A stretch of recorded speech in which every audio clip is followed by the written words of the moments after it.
My addiction started pretty young in life. First it started out having a boyfriend. That wasn't really an addiction, but that's when the doors started opening, and I was about 14, and first you have a drink. No big deal what you think. All high schoolers do it eventually, and it wasn't really a quote addiction problem at that time, but I was too young. First off, 14 and 15 years old is too young to be drinking. If it wasn't, it would be legal for you. And then that led to pot. And so I started smoking pot, and I smoked pot for probably, almost 20 years.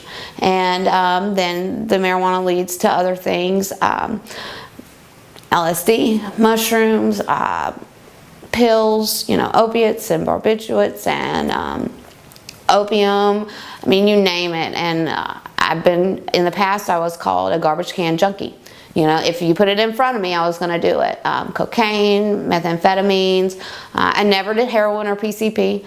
That's the one thing I can say I never did. But other than those two, you name it, I probably did it. And I struggled for quite a long time with those things. And it just progressively got worse and worse and worse, because when you're doing those kind of things, that's the kind of people you invite in.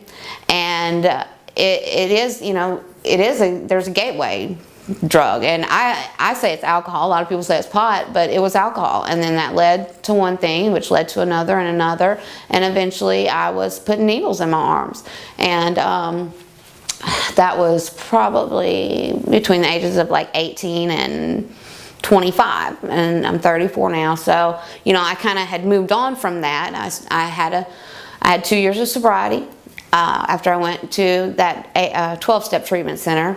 And I had my first child, and she's 6, and I was clean, through all of that. And then just recently, back in April of last year, I was pregnant and I lost my baby. And when you have a C-section, they give you pain medicine, and when you have a child die, they give you anxiety medicine.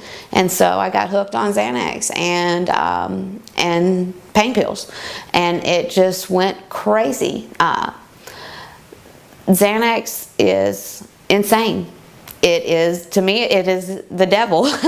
And I thought I was invisible. I thought I was invincible. I thought nobody could tell what I was doing.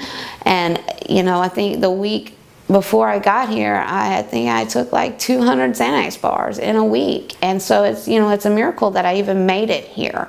And I just was so sad. I didn't know how to deal with the death of a child. That was a very hard struggle. And so,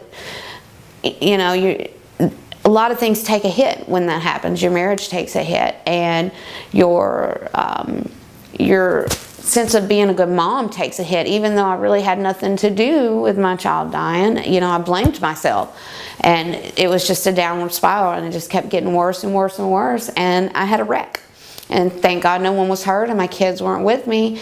And I had a wreck and went to jail, and I knew I needed to get some help. And so that's how I ended up in Gulf Breeze.